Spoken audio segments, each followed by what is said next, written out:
Before you jump, it's the scariest thing in the world. You're shaking, you're second-guessing yourself.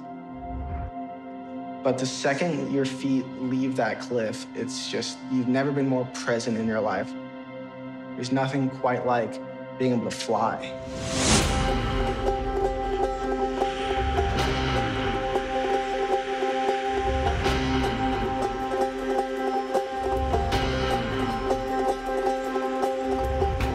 When you have a wingsuit on and you're flying next to a mountain, you can feel how fast you are.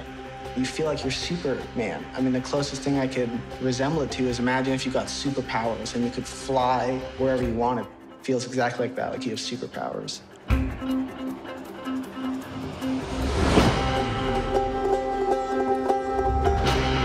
It's a shame that it comes with all these risks, you know, losing friends. But that's really not what it's about. It's about just living to the fullest extent. I love it. I can't stop.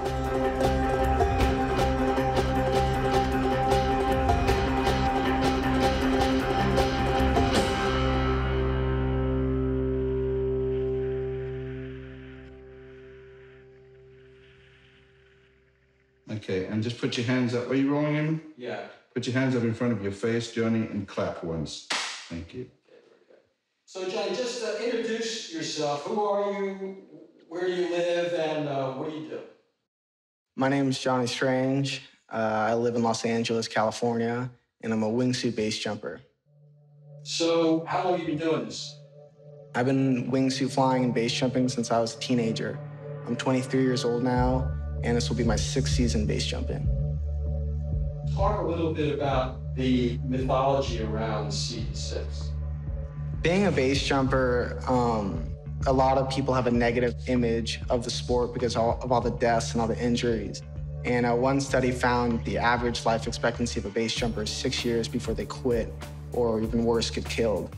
So this being my 6th season, I think has my family a little nervous and people a little nervous, but I've never met somebody in the sport who has a death wish. It's all about science. To me, I love the science, and I love that I have complete control. People may not like what I do, but the parachute doesn't just malfunction. It's human error that gets people killed. And I want to do it until, you know, I'm 90 years old. You know, he was always kind of a danger to himself because he just wasn't afraid. When he was 2, in my bedroom, he jumped off the chair, hit the bed frame, called the paramedics, they came, and we ended up just driving him to the hospital ourselves. They put us in a room, there was a gurney, he's always running around the gurney, and he trips and falls, hits the bottom of the gurney, gets another thing, blood is spewing out of his head, and I'm screaming, and they come and they're like, okay, fine, we're gonna see you right now, because they wanted us out of their hospital. 8 days later, he jumps off a chair in the living room, you know, basically saying he can fly again, hits the bottom of the door frame of the door, another big gash in his head. We go to the hospital, and it was the same hospital staff, and I just said, you know, they're gonna report us to child services, and at that moment I thought, oh my God, no, I can't. What am I supposed to do with this kid?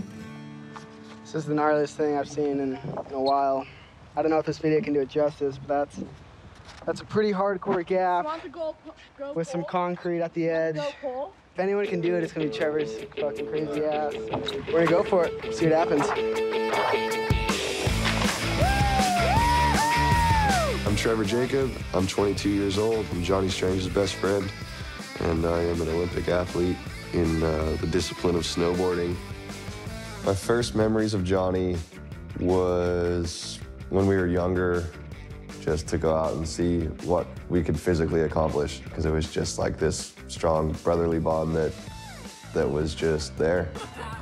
Trevor and Johnny grew up together, being kind of the wild boys that, you know, everybody in the Malibu area talked about. They were just, you know, 2 peas in a pod. I would say Johnny was a living legend among his friends. I think among some of the parents, he was probably their worst nightmare.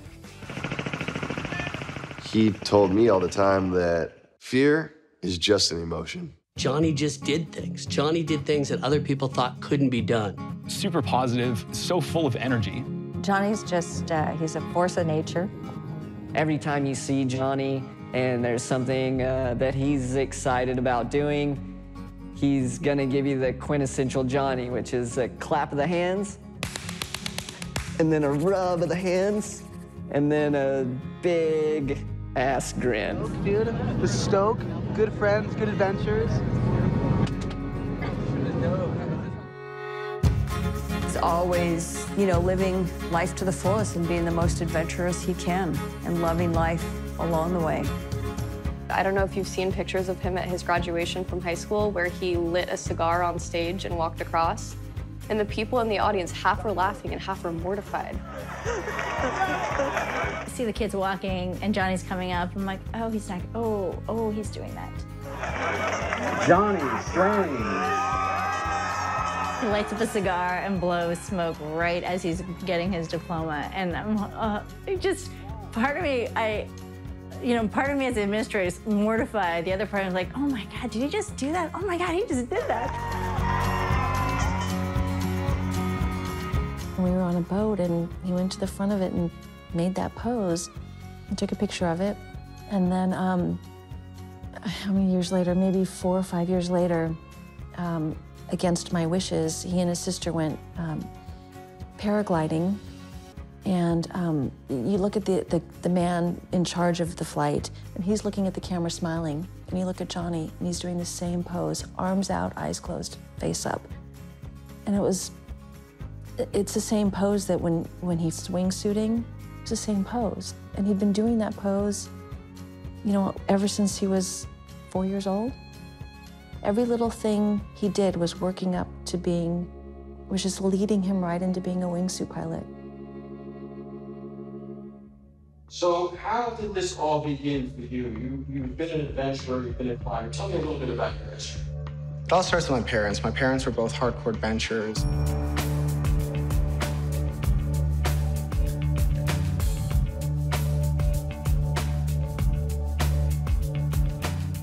I think Johnny definitely comes by this very naturally. Obviously, his parents are risk takers and they're adventurous and they are full of passion. Johnny embodies probably the most extreme of both of them. When I was 12, I climbed the tallest mountain in Antarctica, and the youngest person to do that was 23. So I broke that record by a bunch of years, and it caused a bunch of drama in the climbing community. And I kept climbing and climbing, and by the time I was 17, I climbed the tallest mountain on every continent. Earlier this month, my next guest climbed to the top of Mount Everest to become the youngest person in the world to have scaled the highest peaks on each continent. Please welcome 17-year-old Johnny Strange. When did you start climbing? When I was 12. My dad was going on this big expedition because both my parents climb. And, you know, I was like, I want to come. It's crazy to me because I would not go with my father to the dry cleaners, you know, when I was 15. The first mountain we climbed in Vincent was just, you know, here's a trip, son, let's do it together and see what happens. But I found this article about that climb, and it reminds me of how young Johnny was when he was 12. He still has his bowl haircut and his coat's too big for him, but you can tell on his face, even from this picture, that he's serious about doing this mountain. I met Johnny. He's joined our Vincent climb, which is the highest mountain in Antarctica. And I was pretty amazed. He was a young man. I mean, he was 12 years old when I met him. The feeling amongst the team members was that, oh, we got a kid on the group. No, this is gonna be a drag. But Johnny proved pretty quickly that he could carry his own load and he could hold his own in a conversation with any one of those guys. He turned 13 on that trip, and I had given him an ice axe for his birthday. But ice axe crampons clipped in, there are crevasses, it's freezing down there. It's only when you look back and realize, gosh, he was so little. But he was just always so sure and competent and confident that it never seemed like a wrong decision. It's 40 below. That summit's one of the coldest summits there are on Earth. I think probably the coldest place on Earth in the wintertime. I remember a guy talking to me on that climb saying, boy, has your son ever climbed before? And I said, no, this is his first mountain. He said, boy, he's super strong. Johnny marched right up that thing as a 12-year-old, like it was nothing. And then somehow Johnny started focusing on, I want to climb the 7 summits. I want to be the youngest to do them. Right now, there's a few other people trying to do that.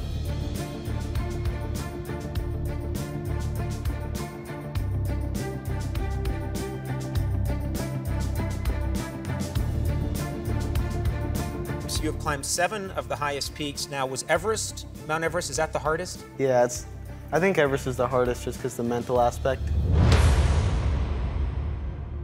You know, I just remember the media exploding, and it was a really big deal, and it was really exciting for all of us to see, because here's this kid that we all love and grew up around, and there he is, you know, making his dreams come true and accomplishing all these big things that no one in the world has ever done before.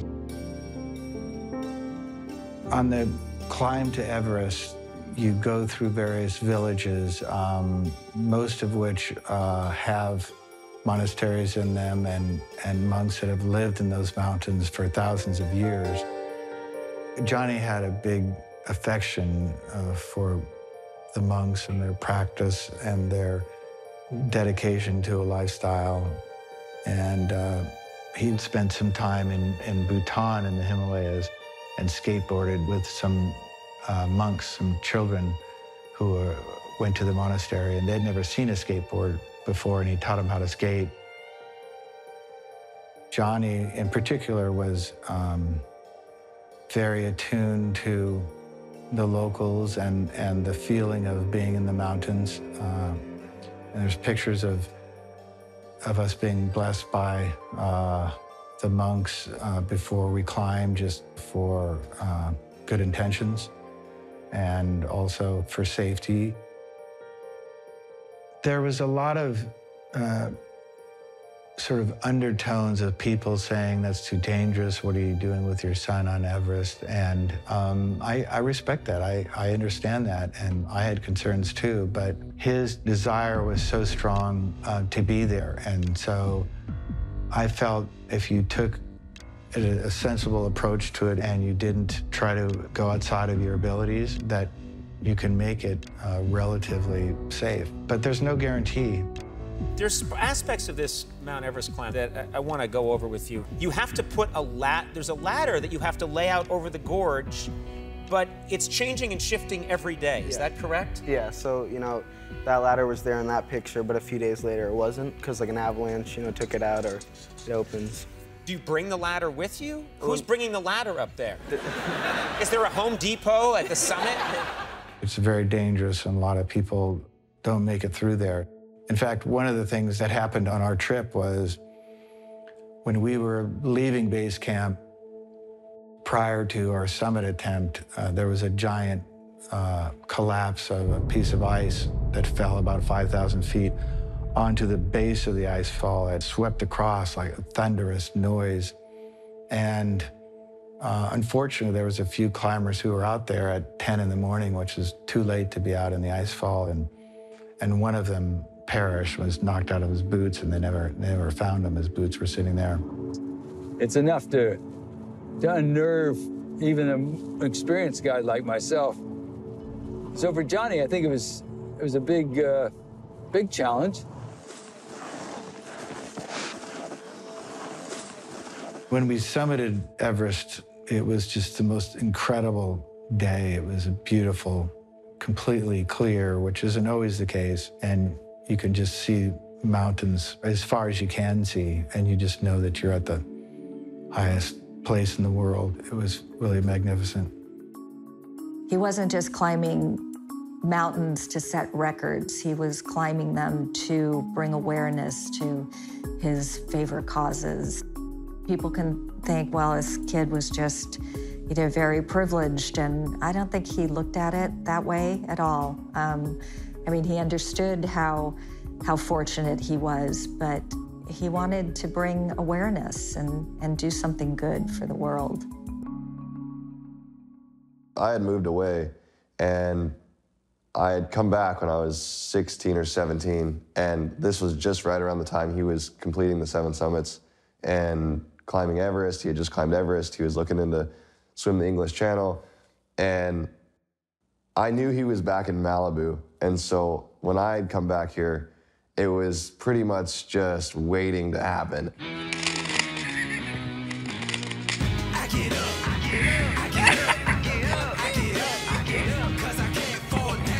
There was a period of time that Trevor and Johnny, they were just doing crazy stuff.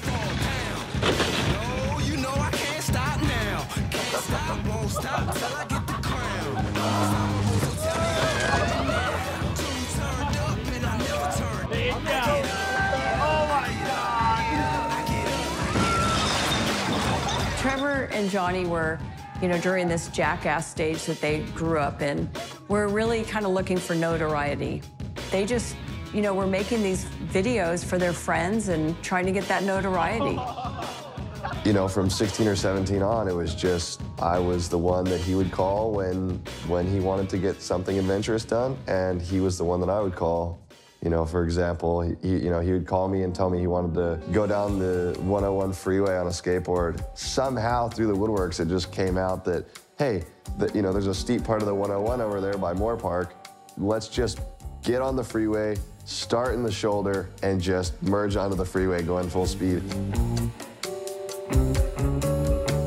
The traffic is literally going, like, everyone's going 75 miles an hour at least. That's the steady speed. And all of a sudden, he just merges into the freeway to, into the slow lane. He ended up getting so far ahead of me that I actually had to start catching up and, weaving through cars to get back up to him. And I remember, because I was driving a manual car, that I just remember just trying to shift as fast as I could to try to get up and, catch up to him on the freeway.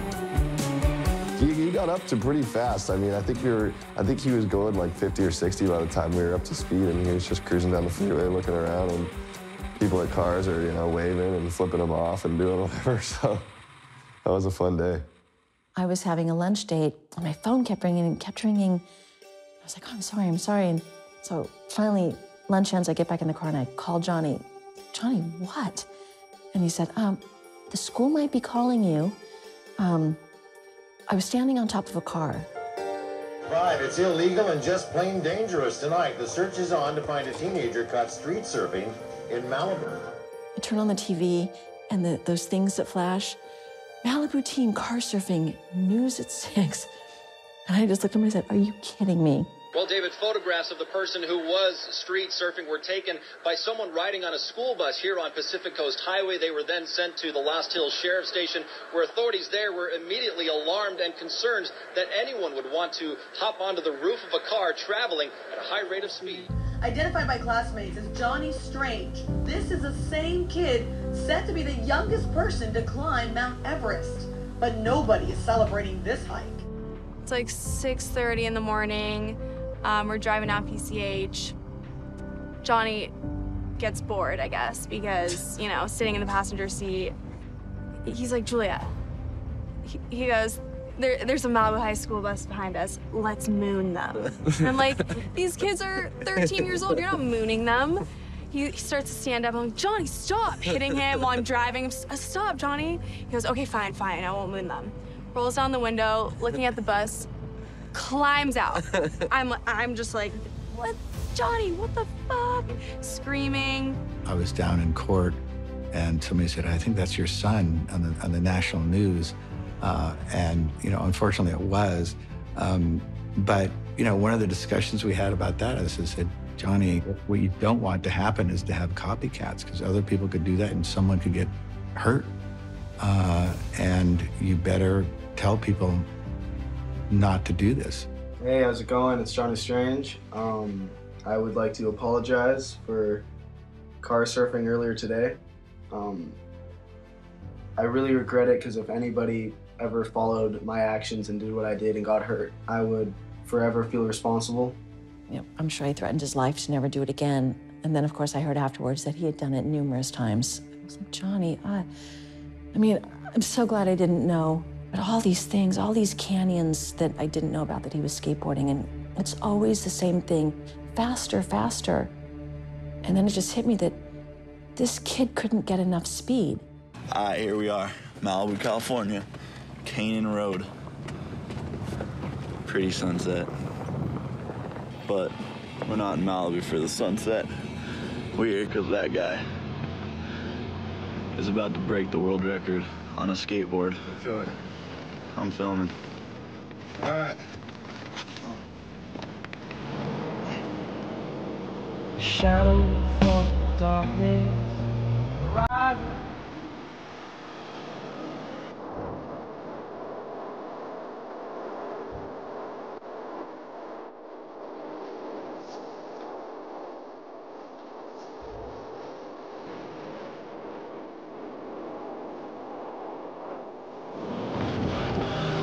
Can you hear me? Yeah. I'm listening to this song right now, and it's like a really sick song, so we're gonna need to go a lot faster.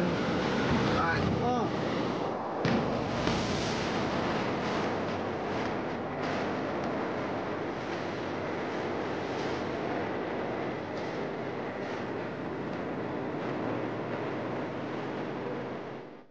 Studies of adolescence show that if I think my friends are watching, I do stuff that is totally different than if they would never know what I did.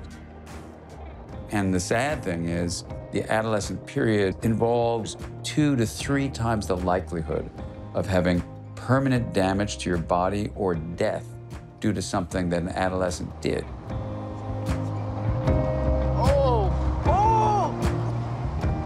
When you have this feeling inside of you that gives you a feeling of being alive, we call that sensation, among other things, awe. Because awe is such an important emotion, there may be individuals that only get awe with risk-taking. Let's go. Let's go right now. Those individuals need to realize that it comes with a potential price.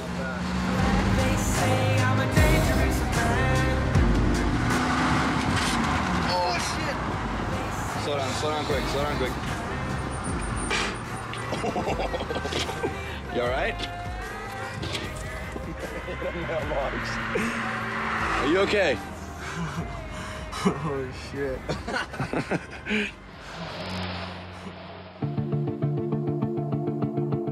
My whole dream, I always wanted to fly. So when I was 18, I left everything behind and moved to Las Vegas because I heard there was base jumpers there, and I learned everything I could about base jumping and wingsuit flying. It was that golden minute of turning 18, and he could jump. He didn't need mountaineering anymore because you could be 12 and climb a mountain, but you had to be 18 to put on a parachute and jump out of an airplane. When Johnny first came to Vegas, he definitely had a goal in mind. He walks into the drop zone and basically says that he knows a mutual friend and that he wants to learn to base jump. He cut right to the chase. There was no hem-hawing around or trying to get to know each other, anything like that. He was like, this is what I want to do. Can you help me do it? And this mutual friend of ours says, you're the guy that can help me. This parachute was built in 1980. I hope it still works.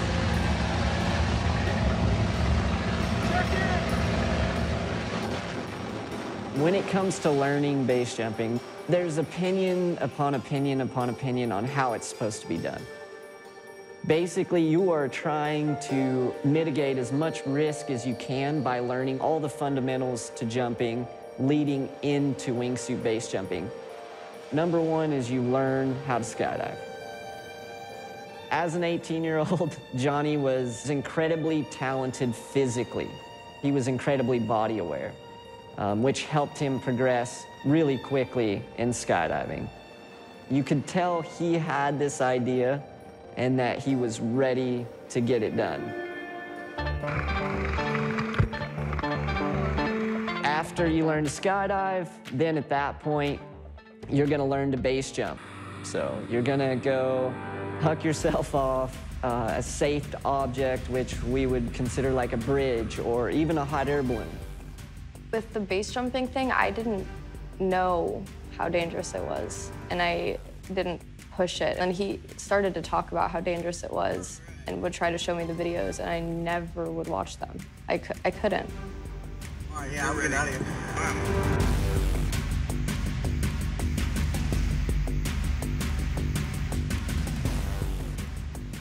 Yeah, he was just wired differently than most of us. You got high on life, just high on adrenaline, maybe you'd call it. But the thing was, for him to get that feeling of adrenaline rush or just fun was 10 steps over past the line. Yeah.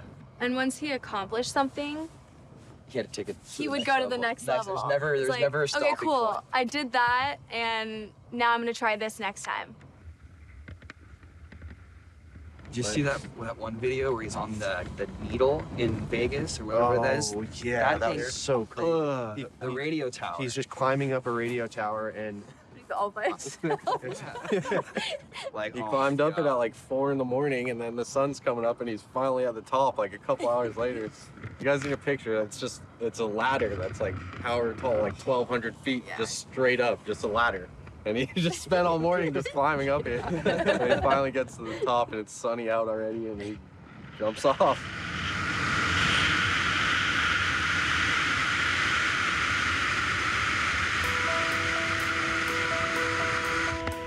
No part of it was he in fear or scared or any of that. So half the footage is like him running and just like trying to get away and then pack his parachute. That was crazy. Didn't he use like car mats to throw over barbed wire to get through like one fence to get to the next? His brain's wired differently, you know.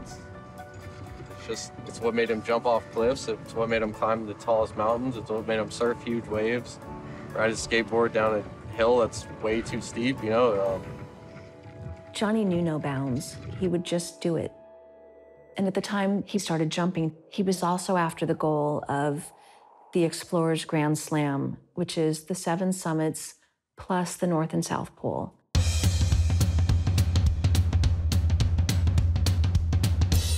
So Johnny went to the South Pole.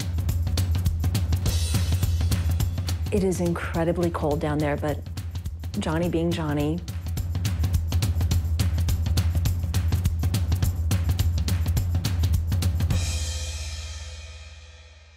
but the next thing was to go to the North Pole, and he wanted to jump out of a helicopter, parachute out, and land. My name's Johnny Strange, and I'm here to skydive into the North Pole. If everything goes right, it should be good, because if not, I'm gonna smash into the ground. I was dead set against it because a group of guys had tried to do it at the South Pole, and their parachutes froze, and they never opened. So all these people jumped, and you know, that was a complete catastrophe. Everybody could say, oh yeah, it's dangerous, you could get hurt, you're an idiot. But everybody dies eventually, and I'm just trying to live my life to the fullest. The night before he was to take off, Johnny was real excited, and I sat down, we talked a bit. One of the problems, as you may or may not know, at the poles, there's less atmosphere than there is at the equator. So if you're using an altimeter, it's going to be off, and it could be off by several thousand feet. One of the things I was trying to stress at that point was, you know, you only live once. Let's make it good, but let's make it long at the same time. You mentioned earlier that you have a great love of life and that you want to be around having fun for many years. I salute that. I want to be an old man with cool stories. That was the only time that I was sick with worry, and that I just thought this can go horribly wrong. He had 2 paraguides, if you will, Russian Soviet paraguides, who was also going to jump with him, make sure everything worked out all right. They had told him, don't do any funny stuff coming out of the helicopter. You know, it probably gave those guys a heart attack when they saw him do the backflip out the door. So I had my cell phone with me, and I knew he was going to jump in an hour. And I thought, for the next hour, you know, I'm the mother of a son. I'm the mother of a son. How am I going to feel in an hour if I'm not?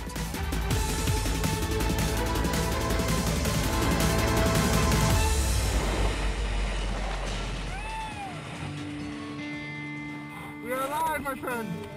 Sure enough, the phone rings. Hey, Mom, it's Johnny. Just wanted to call you and tell you I'm still alive. I'm at the North Pole now. Just got dived in. So that's another record that he has. But I just remember thinking, I never, ever really want to do this again. I don't want to be in this position. So I first met Johnny while skydiving in Paris Valley, California. I didn't actually know anything about his accomplishments until, man, years later. I just was jumping with him, and he was a fun guy to be around. He was just a regular guy out having fun. But Johnny was fast. The thrill of flying, it's really like no other. Just having the freedom when you jump out, feeling the pressurization of a suit inflate around your entire body. It's so surreal that until you do it, you're not really gonna fully grasp the concept of what it's like to use your body like a fighter jet, essentially. In my own opinion, I can make it as safe as I want to make it, as long as I can control the science. If it's bad weather, I don't jump. And I try to control the variables. And the reason I think why I love it isn't because it's dangerous, it's because it's physics at its purest form. And I love being able to be a part of science and the leading edge. Once you've learned to base jump, once you've learned to skydive, now you can introduce a wingsuit. And in this stage, you're talking 200 skydives. So you're almost talking a year in the sport before you will ever put on a wingsuit. That's basically how you progress. It's a really long, slow process of kind of training wheels to training wheels off to, you know, riding your bike on the highway. So none of us could really figure out how he was paying for things. And then we found out that I guess he was making money posting these videos. We didn't pay for his wingsuiting. He was sponsored, and you know, the parachute he was wearing, a sponsor had given to him. I guess his suits were sponsored. You know, he'd pack a suitcase to go somewhere, and there would be one pair of pants and one shirt at the most. He needed very little, so you know, if you don't require much, you don't need to make a lot. And he made enough to allow him to do his sport. Have fun. Stay safe. Don't do anything stupid.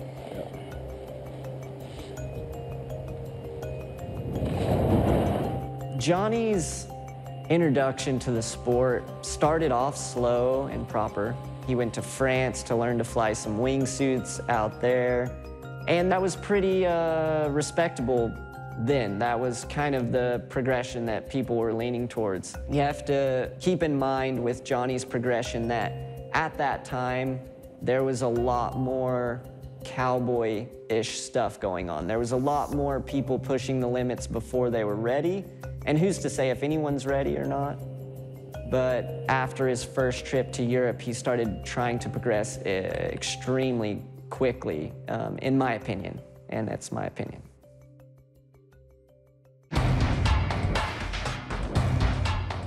In this sport, there's just no room for error. Like, no one can be 100% of the time, and when you're not, bad things happen.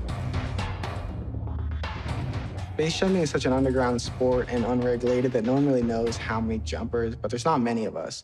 So say if there's like 2,000 people who base jump, maybe there's, you know, less than 1,000 people who wingsuit base jump. And out of the people who wingsuit base jump, say maybe there's, you know, less than 200 or less than 100 who fly proximity. And out of the people who fly proximity, there's not very many people who fly lines. So you're flying really close the whole time. And that's where it gets super dangerous and super high level. And that's like the 1% of the 1%. If you're proximity flying, that's what's going to give you that sense of speed. Proximity flying is when you're flying in close proximity to terrain, trees, rocks. You can fly them as fast as 200 miles an hour overall speed. Not only in your wingsuit and you're on a cliff, but you are going to fly towards the mountain instead of away from it. And it's just the most incredible feeling when you're flying next to a cliff and you just have this superhuman feeling. And for that, you know, whatever minute flight, you know, there's just nothing else in life matters just besides this moment. You're truly present. It's the best feeling in the world. We talked about the danger in base jumping all the time.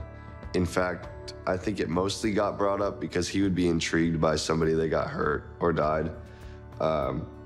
Or I would bring it up, you know, watching his footage going like, dude, this is way too close like to the edge, basically, like, you know, I don't know, it just seemed like.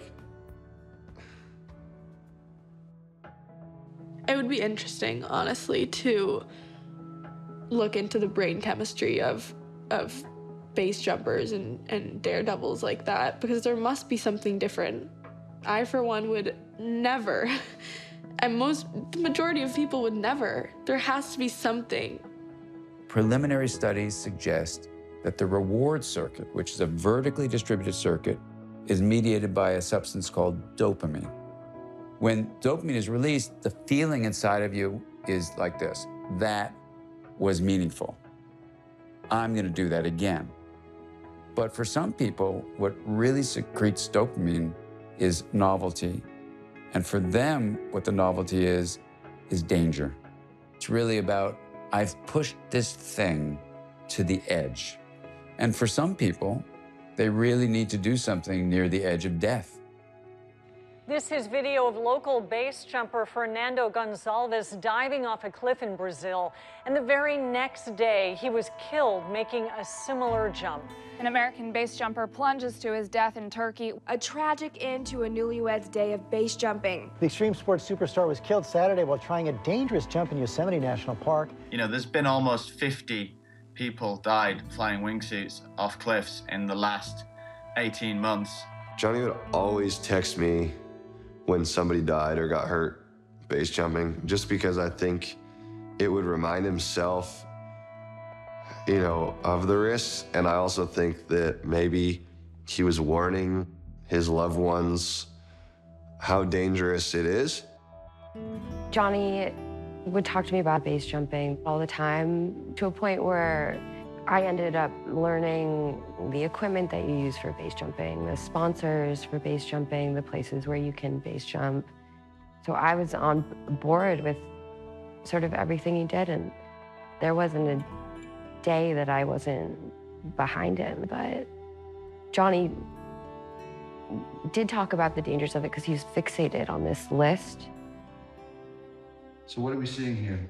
This is a list of everyone who's passed base jumping. But this is from, you know, the beginning of base jumping all to now. Every death that's happened base jumping. And what do you see when you click on one of those things? You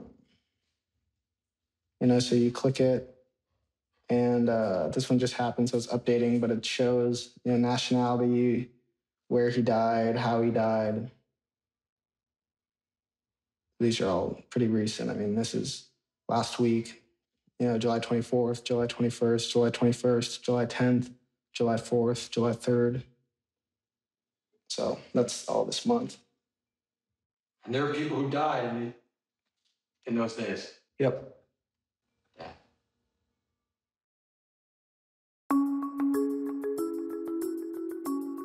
It affects everyone differently when these type of losses happen in our community, you know, and you start questioning what you're doing and why you're doing it.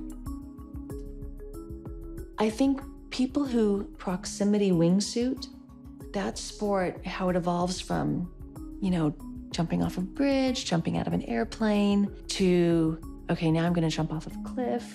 Oh, now only not am I gonna jump off a cliff, I'm gonna see how close I can fly along the cliff. These guys just keep upping the ante. So if I look at someone who does drugs and first they could do, I guess, 1 line of Coke, and all of a sudden now they need 2 lines of Coke, well, is that the same thing with wingsuiting? It's, you know, the ante just keeps going up. The wingsuit flying, when he first told me he was gonna do it, you could never say, Johnny, don't do that, or it scares me, or do you know how risky it is, or you've heard about these other people that weren't successful at it. Holding him back wasn't an option. I know that you certainly were not gonna tell Johnny he wasn't gonna do it. Johnny is incredibly focused and strong-minded when it comes to uncomfortable situations, but he's very impatient as far as his learning process. So I took a step back from Johnny, kind of just a step away so he could learn a bit on his own. Cheers. Cheers, boys. Best day ever. Switzerland, France, and Norway are my favorite places to go, but there's really You know, there's places all over to jump. You just gotta go find them. And there's tons of unjumped locations. There's a lot of adventure waiting out there, and I intend to go find it. I met Johnny first time probably about 2 years ago. Definitely one of a kind. Yeah, Johnny's definitely special. Super positive, so full of energy. And he's just good at everything he did. He had said something on Facebook a few months before this trip. Because he wasn't able to rent a car in Europe, he was trying to figure out what to do. And so I offered to drive around in my van. And then everywhere we went, he'd throw out his tent and camp. And then I would sleep in the van. In the morning, we'd pack up, throw everything in the van, and go hike and fly. So that's what we were going to do for the 2 weeks that he was there. About a month before he went to Europe, he had told me about this trip pretty briefly. And he said that he was going to Europe with a friend, and they were going to travel around in a van and hike all the, you know, biggest peaks and fly off of them. But when he talked about it, something just didn't like seem right. Like he said it really quick, which caught my attention. Like, oh yeah, we're gonna go to Europe and find the biggest mountains and jump off them. I'm like, okay, like I know that there's more that goes into that. So he sounded pretty like rushed about it. And I later found out that he wasn't really talking to anyone about it. And then about 2 weeks before the trip, he was going to jump out of a hot air balloon. That's how, you know, Johnny was training for these base jumps, is because when you're floating in a balloon, there's no forward wind speed like in a plane, and there's no any air like in a helicopter, because you're just floating there. It's silent, and it feels like you're just standing on top of the biggest cliff in the world. So he calls me. I'm like, well, how did it go? And he's like, I had the gnarliest, craziest malfunction of my life. And he was like, it was, you know, so sketchy. You know, it was really close. It was so sketchy, man. It was so sketchy. Like, I almost died. He was headed for the ground and losing altitude quick, and his parachute just wasn't working.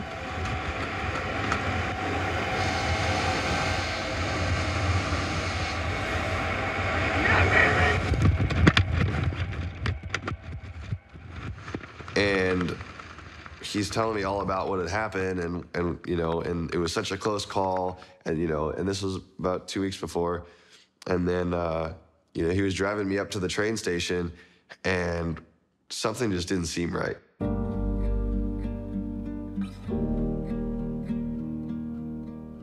So I stopped him. I said, Johnny, you know, what's up? I said, what's going on? Like, you know, there's something doesn't seem right. You don't seem okay. And he's like, oh, no, I'm fine. But something, he just seemed down on himself. He seemed like something was, you know, not okay. And I knew he was heading off on his trip, and I didn't know when the next time I was gonna see him was. And I had my camera in my backpack, and so I just decided to pull out my camera and film a clip of us. All right, Johnny is dropping me off at the train station. I'm going train hopping. He's going to Europe to go wingsuiting. And we're just gonna be hardcore and charged the rest of our lives and give no fucks. You heard it from the man himself. But cruising down this highway, living life, enjoying it to the fullest. Every day. Yeehaw! And then about 4 days later, this was probably about 2 days before his trip to Europe, he calls me and he's like, Trevor. I'm like, what? He's like, dude, I lost my passport. And he's laughing. And he was like laughing about the whole thing. And I stopped him on the phone. And I was like, Johnny, I was like, do not go on this trip. I said, these are signs. I said, these are signs, you know, something out there is telling you not to go. When Johnny left to go to Switzerland, I drove him to the airport. I was actually going to meet his father halfway so he could say goodbye to his dad. And on the way, Johnny and I hadn't had a lot of time to talk before this trip because his sister had just gotten married 10 days before, and it was a really busy time for all of us. So finally, I was alone in the car with him, and I said, Johnny, you know, if something happens to you, And he stopped and he looked at me and he said, something doesn't happen. And I said, okay, if you die, it's not just you, it's all of us. None of us are ever going to be okay again. No one you love is ever going to be okay again. And I looked at Johnny and he was crying. And I said, Johnny, you're crying. Don't go. Don't you think this is a bad idea? Why are you crying? I've never seen you cry. And he said, he just sort of mumbled and put his head down. And I said, Johnny, you're crying. And then I started crying. And that was right at the point where we were going to meet Brian. And we got out of the car and I hugged him and we were both crying. And Brian said, why are you guys crying? And I looked at Brian and said, don't let him go. So he got out of the car and he had tears in his eyes and he said, Dad, I love you. And I said, why are you going? You know, why are you doing this? Is there anything I can do to stop you from going on this trip? And he said, no.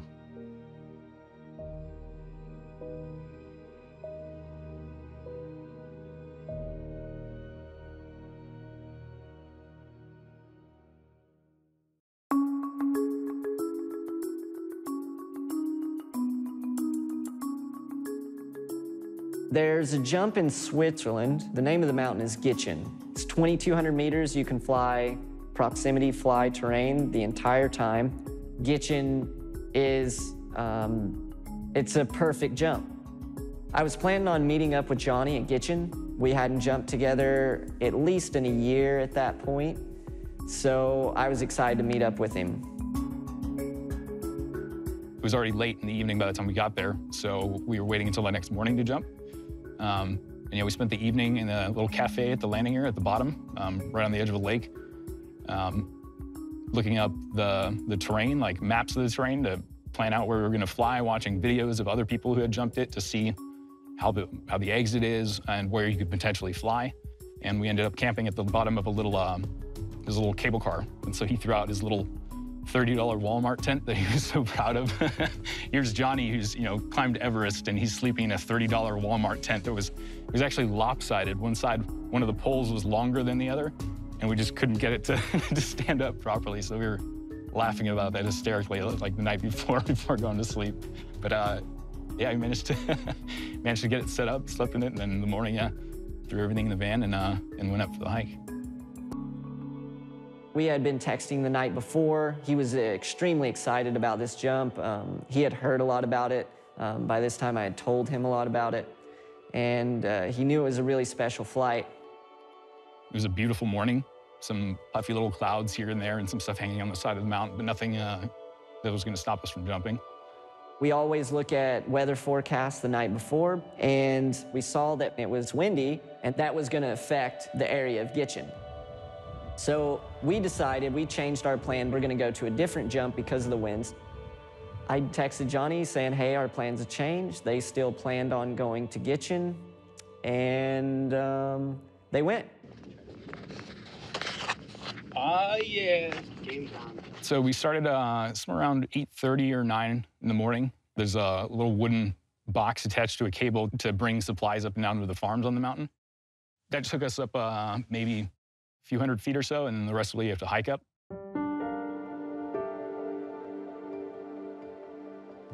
Actually, we didn't see anyone else on the mountain that day, so it was just the two of us. Yeah, on a beautiful mountain with, you know, valley below, a lake, snow-capped mountains in the distance. Yeah, it was beautiful. And then about 2/3 of the way up, we started to feel some wind, pretty gusty, but it was also lulling for several seconds to a minute at a time. So when it was blowing, it was blowing pretty hard, but it would also stop for long periods at a time. A lot of times, especially when it comes to wind, you have lulls, like waves, like crests and troughs of waves. You'll kind of mentally time the lulls, which means when the wind is blowing at its hardest to when it's blowing its softest. The technique for jumping in wind is to jump out and stay penciled to keep your wings closed, because with no relative airspeed, you're jumping off in static air with your wings open, the wind can be enough to actually flip you over.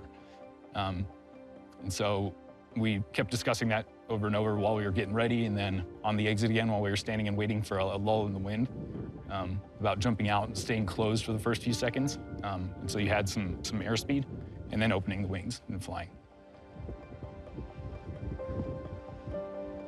This jump for Johnny was the shortest start that he had done. And what I mean by short start is when you exit a cliff, you have a certain amount of time before there's ground that you would hit if you didn't open your parachute. That can be anywhere from 5 seconds to 12 seconds. So at Gitchin, it is a technical jump. It's 6 seconds to impact. If you stand on the edge of Gitchin and you drop a rock 90 degrees straight down, it's gonna impact in 6 seconds. The suits take at least 2 to 3 seconds to inflate to start flying. So that's putting you extremely low to the ground already from the beginning. Yeah, so we waited for quite a few minutes, fully geared up, cameras filming, waiting to jump, waiting for a lull in the wind. It was fully confident about it. I mean, it was just loving life. We both were. We were both on top of the world. Everything was perfect until it suddenly wasn't anymore.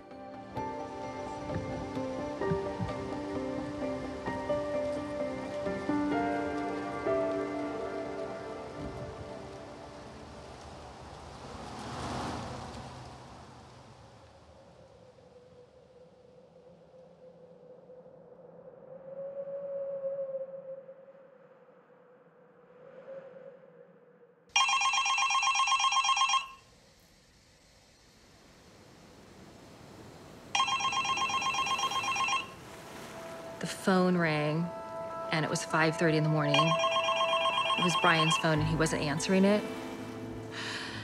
And I said, "It's Johnny, answer the phone." And I knew before he answered the phone, I knew before anyone said anything. And when Brian answered the phone, he was doubled over, and I couldn't hear what the person on the other line was saying. But I could tell the person wouldn't say anything besides he's been in an accident. It was 8:30 or 7:30 Salt Lake time. So when I saw my ex-husband's house number on my car screen, and I just kind of knew, and I answered it. Normally, you know, if Brian would probably say hello, and I just said, "What? Why are you calling me at this hour?" And I knew. And I don't know how I got over in the traffic. I mean, flying down the freeway. And I couldn't stop screaming. I couldn't breathe. And thankfully a cop drove by and I flashed my lights, and you know, this man pulled over, backed his car up, and then he tried to take the keys out of my car. And I said, "No, because you'll disconnect my call." And I don't know what happened after that. I didn't think about Johnny. I thought maybe it was, you know, my family or my dad or whatever. I just didn't know, but I knew that when I was looking at the phone, something was wrong. So I answered it, and it's my brother, and he's just like crying and crying and crying, and he told me, you know, you want to hear some shitty news? And I was like, "What's going on?" And he goes, "Johnny died." As soon as I got the news, my first concern was getting to Johnny. I had to go get up with Alex, so we drove straight to meet Alex, and we were planning on identifying the body and all that.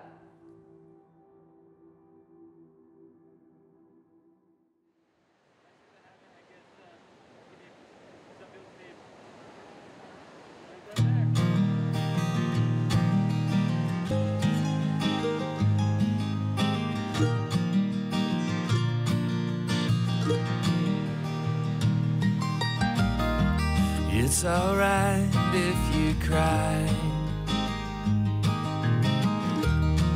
I'll be the first to say 'cause it's just a matter of time till we all get there someday. And are you strong enough to stand alone? Brace yourself for the worst. And are you walking down a lonely road, waking up alone? Well, life is grand, yeah, but love is hard. And we all have to learn somewhere before we can crawl. And are you strong enough to stand alone? Brace yourself for the worst. And are you walking down the lonely road, waking up alone?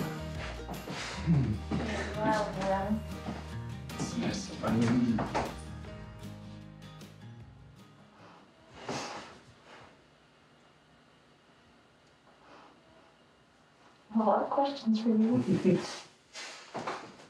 Yeah, I just wish it was under different circumstances.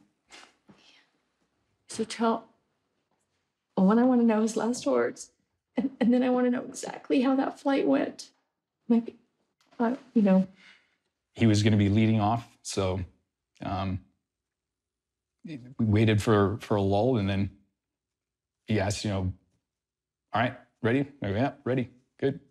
All right, and then he gave the countdown, and he jumped off first. As soon as he jumped, I could see he was tilted slightly. That maybe it wasn't going to be a perfect exit. And was that because of wind or just a bad jump?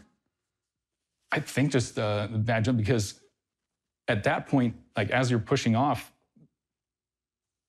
he didn't have his wings open, so it wasn't the wind pushing him at that point. As soon as he pushed off, he was tilted slightly to the left.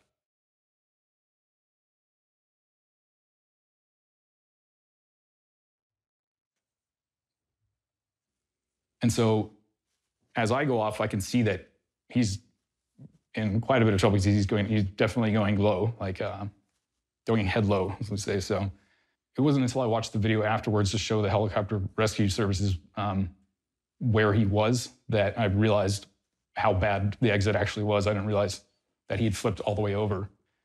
Because he flipped all the way over vertical and straight down for the first 4 to 5 seconds, that he didn't quite have the momentum and the lift over the suit to be able to fly it out.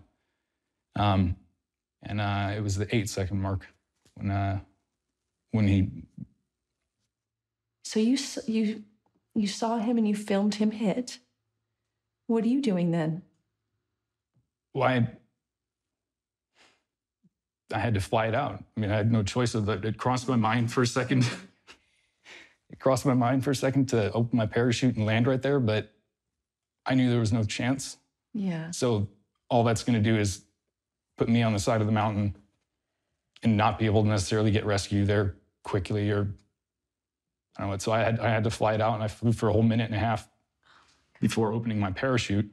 What are you flying for a minute and a half? What are you thinking when you're flying? That was an out-of-body experience for me. I was screaming in flight because I knew it had happened.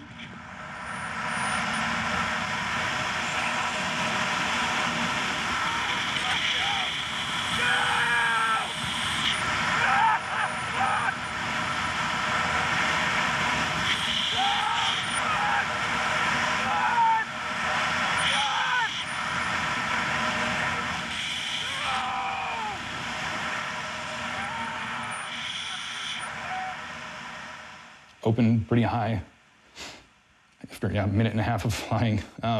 and then landed in the same spot where we had planned to land, at the restaurant where we had been hanging out the night before, and pretty much collapsed in the landing area.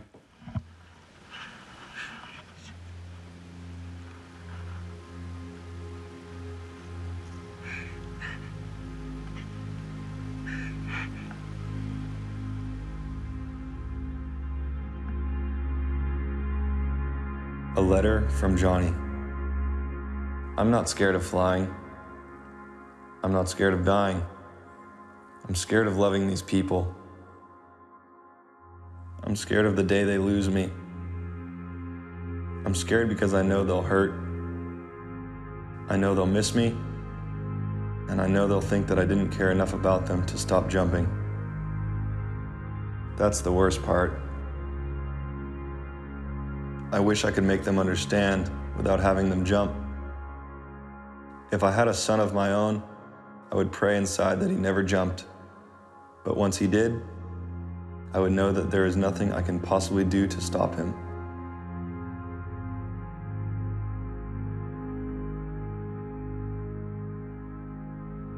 Every time I would text him something related to like base jumping, he just wouldn't respond. Like on July 20th, I said, every time you post a status, I get scared. He didn't respond. I said, hey, Jojo, and he said, hi, Ken. I said, how did your friend die? And he said, rock climbing. And I said, he fell? And he said, no, the rock shot him. He was always, when it came to death, he would just mess around with it. On July 22nd, I said, please stop base jumping. And he just didn't respond to those.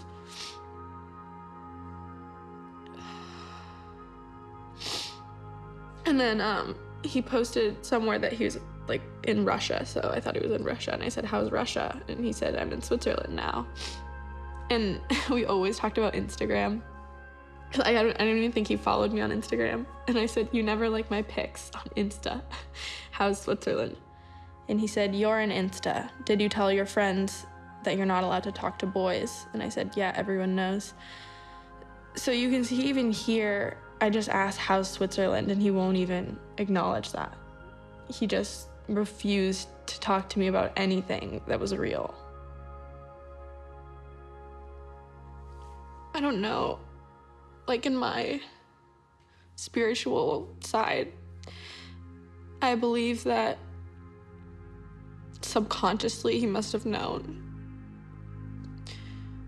And I just think that it was just like too hard for him to look at his little sister and his older sister, who like love him more than anyone on the planet, and Piper, his girlfriend, and say like, I'm doing this and I know that I could die. And if he subconsciously knew that he was gonna die, like how could he respond? What's he gonna say? He wasn't gonna stop. Wingsuiting, and I don't know if proximity makes it worse, but wingsuiting is so addictive that you can't stop. And look at Alex. 6 of Alex's friends have died this year. Alex still flies. Johnny wouldn't have wanted me to stop. None of my friends that have died would have wanted me to stop.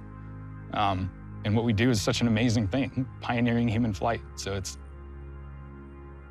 such a beautiful thing, and it's given me so much that I don't see myself stopping. It's supposedly more addictive than heroin. It's like we're superhuman. We can do something that most people dream of. Literally everyone, all kids have the dream of flight, and we actually do it. He didn't like being called an adrenaline junkie. He was offended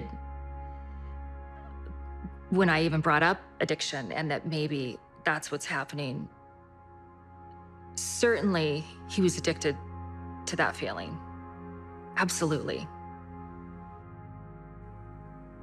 And there's nothing you can do to stop these people. His conflict was that he must have known it was going to kill him. but he couldn't stop.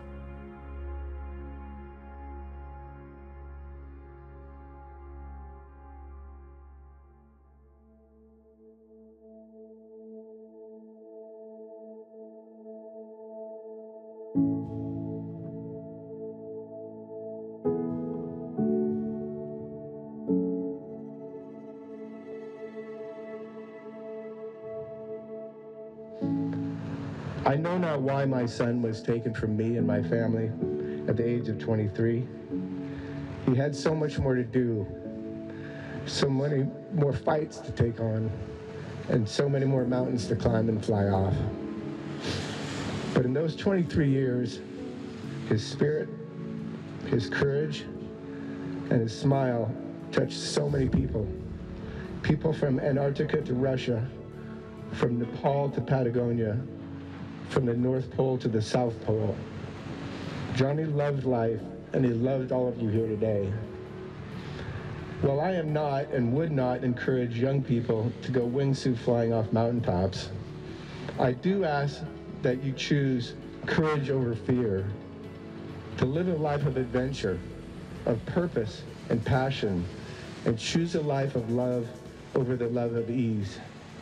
There are so many things on this planet worth fighting for. We should, like Johnny, believe in the limitlessness of who we are and the possibility of what we can accomplish. I hope that that will be the legacy of Johnny Strange. Thank you.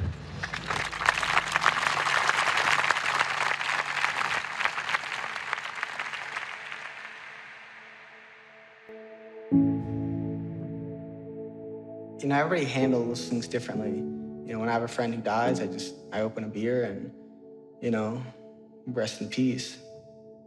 But everyone has their own ways of handling it. You're not supposed to focus on the death, you gotta focus on the life.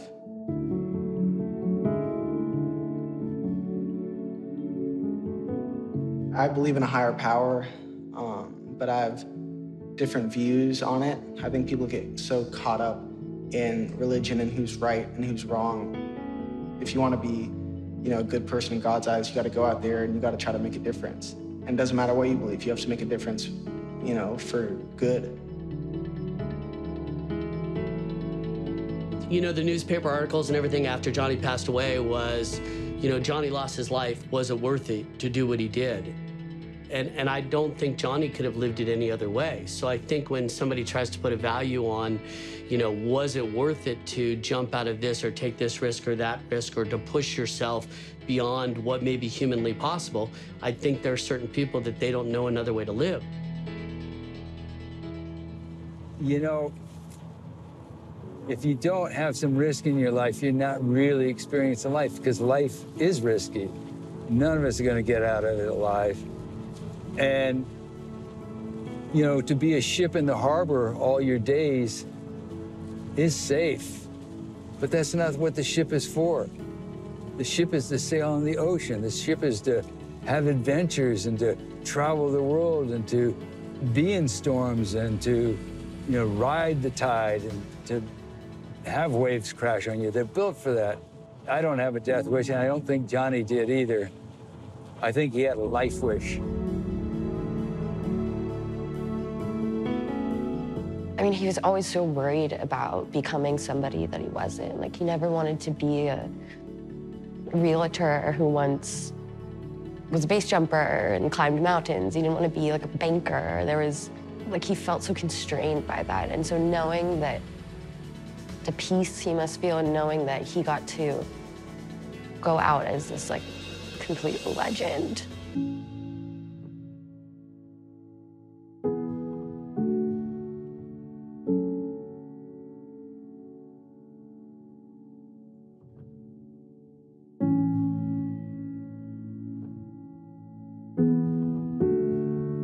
The smile on Johnny's face when he lands, I mean, like, joy was just oozing out of him because he had a good flight. And some people get that joy once, or like the deep, pure joy once or twice in their life, and Johnny had it every time he jumped.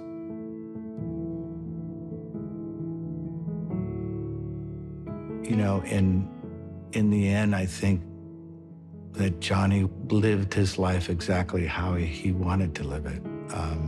And even when he was only 23, when he died, and so I get really sad about that, but ultimately, there's a lot of comments by friends of Johnny saying he lived more in his 23 years than a lot of people do in their lifetime. So I think about him obviously warmly as a son, but I think ultimately that Johnny was Johnny and lived his life to the fullest, and he would have, I think he's happy about that.